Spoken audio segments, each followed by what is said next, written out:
Good morning. Kumusta kayo dyan sa mga kanya-kanya yung lugar? Sana'y okay lang kayo. Ito yung umaga ngayon namin.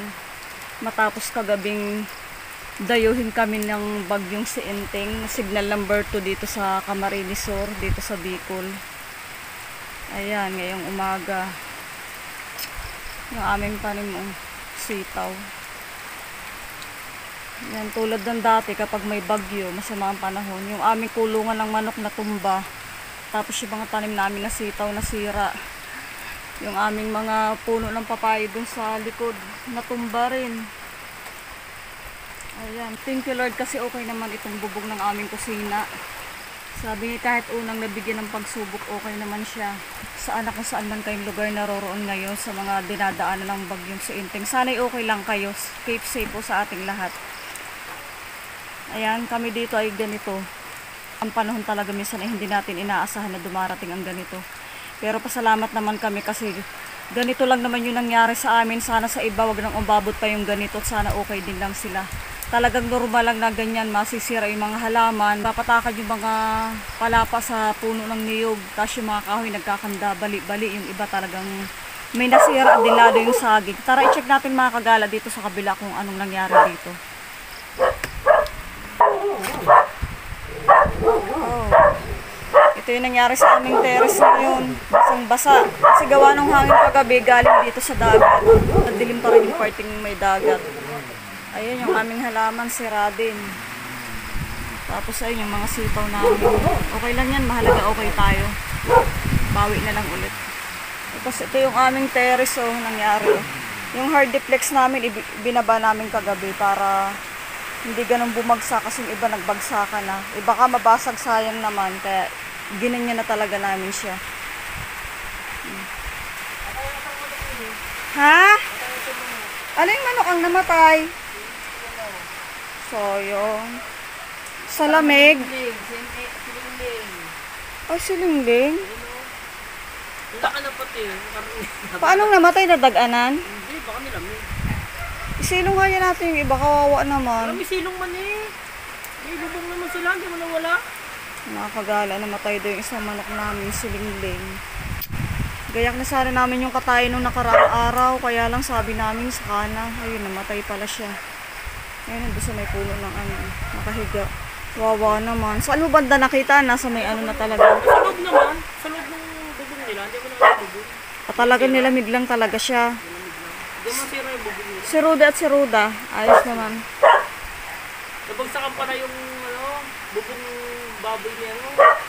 Ani ate? Oo, yung mahugan yung patay. Baak yung mga yero. Ayan mga kagalaw. Ayan, thank you Lord kasi okay naman yung bubong ng aming kusina. Ayan nga, nag-ikot-ikot nga si Di. Sayang yung manok namin, kawawa naman. Ay nako, yung aming bibi Ano yun pa yung bibi, talagang gusto nila sa Binuksan ko yung malamig. Hinukaya ko. Doon sila naglalangoy ngayon. Yung mga itlog ng bibi natin, ayos naman. Hindi naman basa yung loob. Ayan, thank you Lord. Kasi okay naman yung itlog ng aming mga bibi. Ngayon nga sila naglalangoy. Kaya nga, talagang lakas ba naman ang hangin kagabi. Hindi talaga pwede magbaboy dyan. Talagang mga kagala, talagang lakas ang hangin dito kagabi. Buti na nga lang mga kagala itong niyog namin dito sa harapan namin. Talagang sabi nga kahit marami talaga itong bubunga, talagang isinakripisyo namin ipaputol kasi nga bigla na lang siyang bumabagsak yung mga buko niya. Madalas may mga bata ditong pupunta kaya pinaputol talaga namin yan. Butin lang timing. Saka mataas na rin kaya kailangan talagang putulin. Ayan. Kung hindi namin pinutol, baka hindi namin alam kung saan yan. Hihilig or kung babagsak-bagsak yung mga niya, bunga niya. Mga saging saging doon. Butin lang ibang saging hindi naman, matibay naman Saka mabuti na lang mga kagala yung hangin kagabi, talagang mas malakas siya sa taas. Kaya pasalamat naman talaga kami at okay naman kami. Sana kayo din. Kung saan lugar man ngayon mapupunta si Enteng at mamamasyal, sana okay lang kayo. Ayan ang panahon ngayon Malakas-lakas pa rin yung hangin dito, saka yan yung ulan pa rin. Wawa naman si Lingling.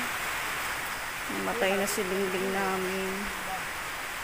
Sa lamig siguro talaga. Kasi ba naman mga kagala, kahapon pa ng... kahapon ng hapon, di talaga nag-umpisa yung ulan dito. Tapos pagpatak ng parang alas 6 yata, talagang lumakas na siya. Ayun, pagpatak ng alas 6. Ala, yung Gibellina dun, oh. Ang laking puno nun mga kagala. Talagang siya, natumba rin. Saka dun, oh. Ang daming Gibellinang natumba. Si Kuya Munti, ang lalaki, oh. O dun. Mahogany talaga dapat. Mahogany. Matatag pa naman ang mahogany. Ayan mga kagala, mamaya pa tayo makakapaglinis kapag talagang wala na yung ulan at kaya na natin lumabas dyan. Hindi na tayo kailan mama na ulan. Ang lamig. Ayoko. Ayoko, di ang lamig naman. Okay lang doon, dito nga mas malakas. Sawa naman ng Diyos eh.